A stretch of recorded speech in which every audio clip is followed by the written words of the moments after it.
श्रीहरि भीषण रोग से आक्रांत बालक हनुमान प्रसाद लगभग 3 वर्ष का होगा कि एक दिन रुग्ण हो गया।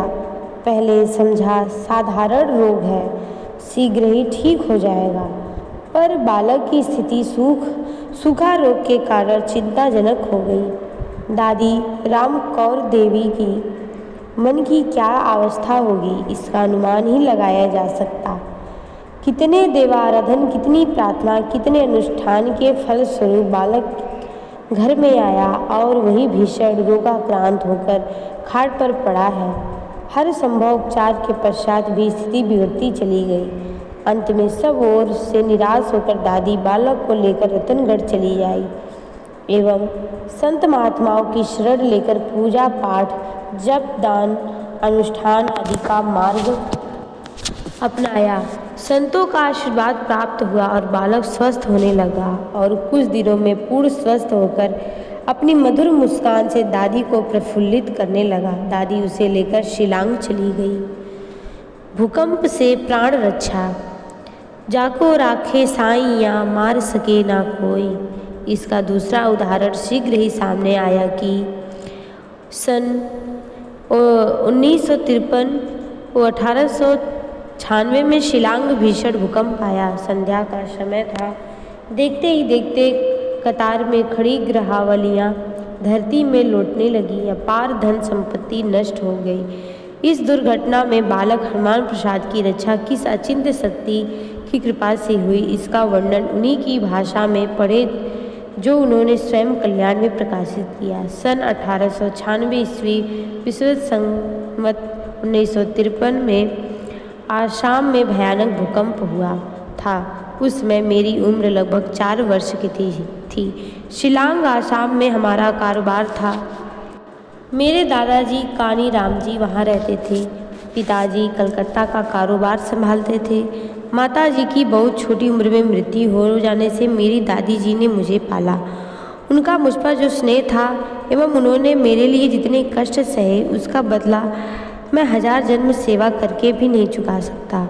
उनके जीवित रहते मैंने इस ओर पूरा ध्यान नहीं दिया। अब पछताने से कोई लाभ नहीं। जिनके माता पिता आदि जीते हैं, उन्हें बड़ा सौभाग्य प्राप्त है। वे जी भर के उनकी सेवा करके आनंद लूट ले, नहीं तो पीछे मेरी तरह पश्चाताप के सिवा प्रत्यक्ष सेवा का कोई साधन नहीं रहेगा। अस्तु, मैं दादाजी के साथ, दादी जी के साथ शिलांग में रहता था। मेरी बुआ भी वहीं आई हुई थी। उनकी 2 संतानें थीं। हम तीनों साथ साथ खेला करते। भूकंप के दिन हमारे निकटवर्ती श्री भजन लाल श्रीनिवास के यहाँ किसी व्रत का उद्यापन था। उनके यहाँ हमें भोजन करने जाना था। बुआ जी की दोनों बालकों ने जाने से इनकार कर दिया। मैं अकेला ही गया। वे घर पर रह गए। संध्या का समय था। लगभग 5 बजे होंगे। मैं श्री भजन लाल श्रीनिवासी के गोले के पीछे रसोई में जाकर भोजन किया।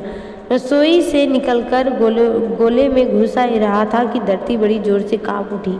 मैं चिल्लाया। मेरे आसपास पत्थरों की वर्षा होने लगी। सारा मकान मिटने में ध्वस्त हो गया। मिनट में ही ध्वस्त हो गया। मैं दबक गया, परंतु आश्चर्य, मेरे चारों ओर पत्थर हैं। उन पर एक तख्त आ गया और उसके ऊपर पत्थरों का पहाड़। मैं मानो खाखों में काली गुफा में पड़ गया। पता नहीं वायु के आने जाने का रास्ता कैसे रहा, परंतु मैं मरा नहीं। भूकंप बंद होने पर मूसलाधार वर्षा हुई और उसी समय हमारे बगल के एक गोले में आग लगी। चारों ओर हाहाकार मचा। कौन दबा कौन बचा कुछ पता नहीं। दादी जी हम तीनों बालकों के खोजने में लगी। मेरी बुआ जी के दोनों बालक पत्थर के नीचे मरे मिले।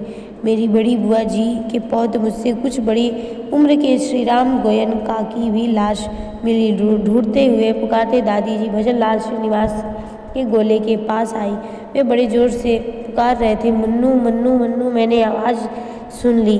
नन्हा सा बालक था, भयभीत था, रो रहा था, परंतु न मालूम किस प्रेरणा से मैंने शक्ति भर जोर से उत्तर दिया, यहाँ हूँ, जल्दी निकालिए। पत्थरों का ढेर हटाया गया। मैं निकलकर दादी जी के गोदी में चढ़ गया। उन्होंने हृदय से लगा लिया। दोनों रोने लग गए। उनके रोने के कई अर्थ थे। दादी जी तब तक अपने इष्ट हनुमान जी को याद कर रही थी। हनुमान जी ने उनकी पुकार सुनी। बुआ जी की बालकों को दबने के दुख क्षण भर के लिए कुछ हल्का हो गया। भूकंप के कारण कनी राम जी के हृदय को धक्का लगा। सहसा वे रुग्ण हो गए और मार्गशीर्ष शुक्ल प्रतिपदा सन 1956 3 दिसंबर 1899 के दिन कलकत्ते में सोहम सोहम का जप करते हुए शरीर छोड़ दिया।